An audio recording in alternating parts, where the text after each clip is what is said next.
Hi friends, it's Jenny with Flow. Today we're going to talk about yin-yang theory. So yin-yang theory is an ancient, very ancient theory that we find in Chinese philosophy, or we could say Taoist philosophy. And so we'll kind of trace through that a little bit and talk about what yin means and what yang means and how that applies to the universe in general, but also how we apply it in Chinese medicine and how it applies to health. So we first see yin-yang theory being applied to Chinese medicine about 2,400 years ago, or about 400 years BCE. Before then, it was completely a part of Chinese or Taoist philosophy, so it's been around for a very long time.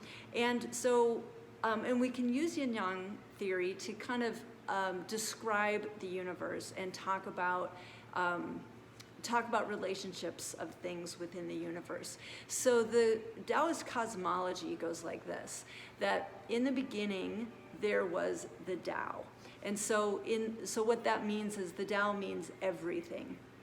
It means undifferentiated everything. So in other creation stories we hear that referred to as chaos sometimes. So, and if we think about it in quantum physics terms, we could think of it as the field of pure potential. So this is undifferentiated somethingness, everythingness, nothingness. That's what we have in the beginning. That's the Tao. So then the first thing that happens is the Tao separates into yin and yang. And so in other stories we hear something along the lines of let there be light, or that light was created. And so with the light, then we have the contrast between light and dark. So in the Taoist philosophy, that light and dark are yang and yin. And so that gives us yin-yang theory, and everything in the universe has both yin and yang aspects to it in varying degrees. And so yin and yang are not, they are opposed, but they are the necessary opposites of each other that are required to be able to define anything. So by having yin and having yang, that creates contrast. And with that contrast, we can then have differentiated things. So everything in the universe that is a thing has yin and yang qualities to them. So what are those qualities? So the yin qualities, we could make a list of 100 items that are, or 100 qualities that are yin and 100 qualities that are yang, and they would be opposed to each other. So for instance, yin is dark and yang is light. Yin is internal and yang is external. Yin is heavy, yang is light in a weight sense. Yin is contemplative, and yang is more of action. Yin has to do with the moon, with nighttime, with cold, with winter. Yang has to do with the sun, with daytime, with summer, with heat. So you can see those contrasts. So without heat, we couldn't define cold. Without light, we couldn't define dark.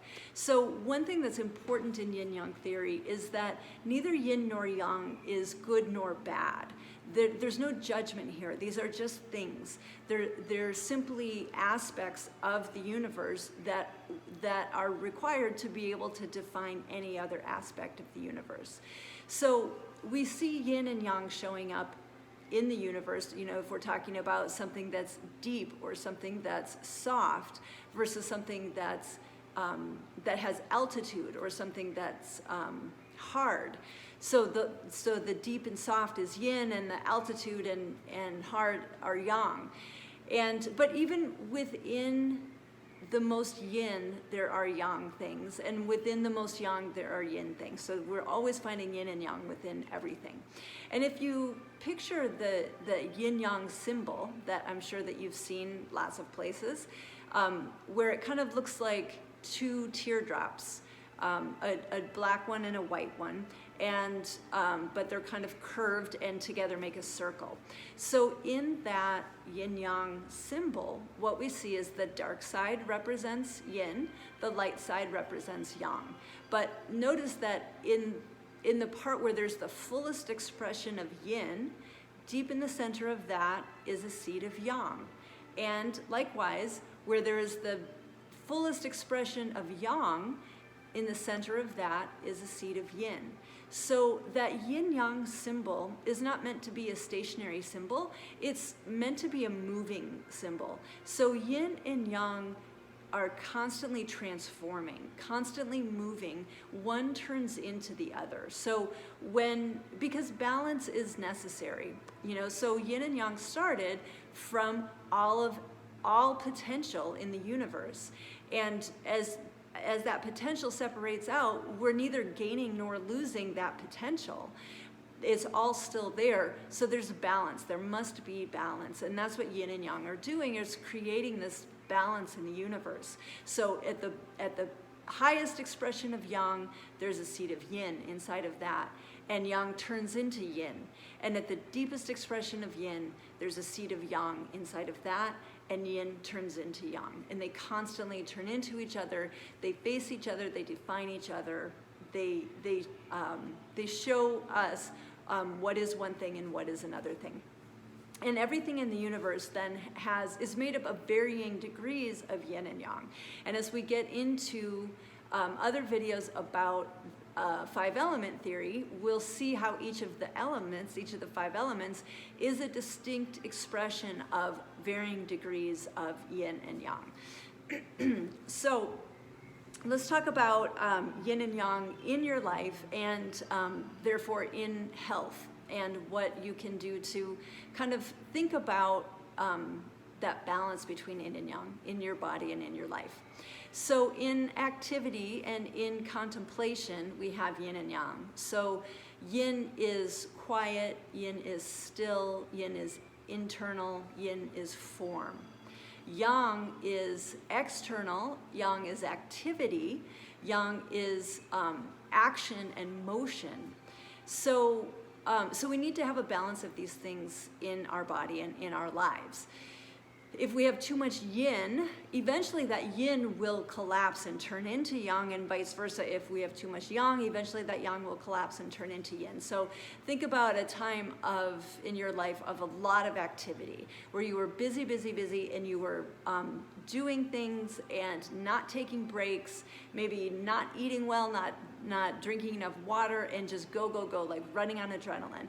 Eventually, times like that will collapse into deep rest and deep repair, and that's okay. That is just your body finding balance, and we need to let our bodies do that.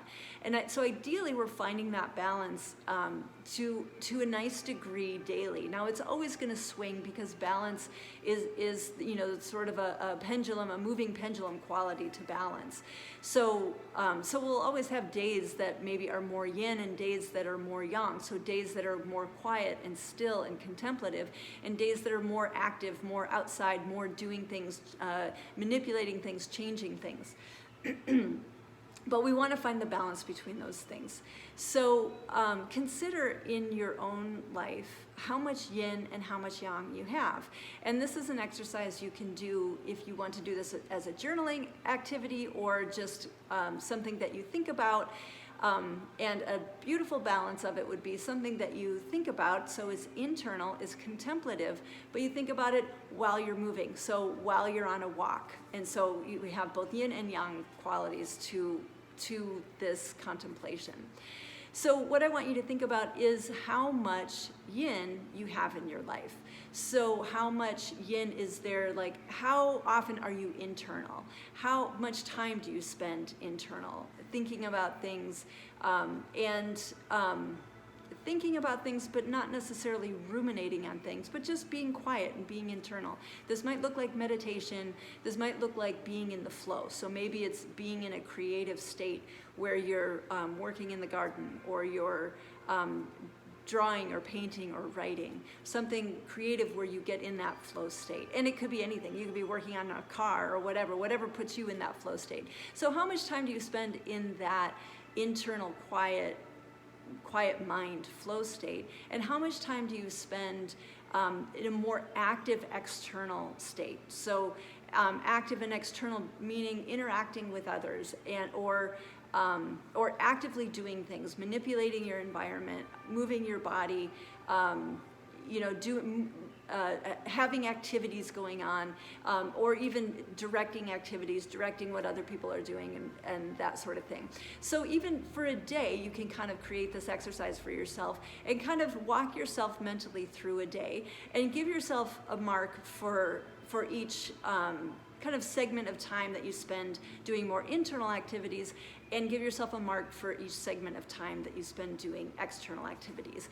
And now granted, most of the time, most activities are a pretty even blend. So you might be sitting at the computer doing something, so there's not a lot of movement, and it's more internal, but it can be extremely active internal, where you feel like there's movement happening and you're getting a lot done, even though it's maybe not necessarily in the physical world, but you're, whatever it might be, paying bills or writing something or, balancing the checkbook or whatever you might be doing on the computer. So it requires a lot of mental activity, and that mental activity is internal, but it might be quite active, so that it feels like there's a yang quality to it. So anyway, the best that you can kind of separate out what you do during the day, how much yin time you're spending, how much yang time you're spending, and take a look at that and see if it looks like it's good, a nice balance, or see if it looks like you could use more yin, or see if it looks like you could use more yang. And then think about what you might do to bring more balance. And it's interesting living in the Western world with certain societal and cultural influences and pressures. Especially in the US, we have this really like go, go, go kind of attitude, like don't sleep, instead drink more coffee, do more things, get more done. And so it's a very yang sort of quality. And the more yin kind of qualities like sleep and meditation and being quiet and internal, they're not necessarily as supported or as valued in kind of the general American culture.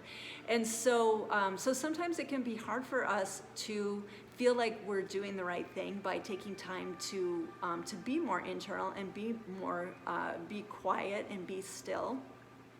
But that's a very, very important part of being active, because every bit of time or energy that we put into being still and being quiet manifests as our more focused ability to be more active and be more productive. So as you think about this, notice how those things balance themselves out in your life, and notice whether there's anything that you could do to bring more balance. So this is the idea of bringing yin and yang into health, into wellness, into Chinese medicine. So in Chinese medicine, we look to balance the yin and yang in the body. So is there too much or is there not enough moisture or form or fluids? Those would be yin. Is there too much or not enough heat or activity or movement? And so we can get out of balance one way or the other. And so we're seeking to balance the body, balance our mind, and be able to move through life in a nice balanced way.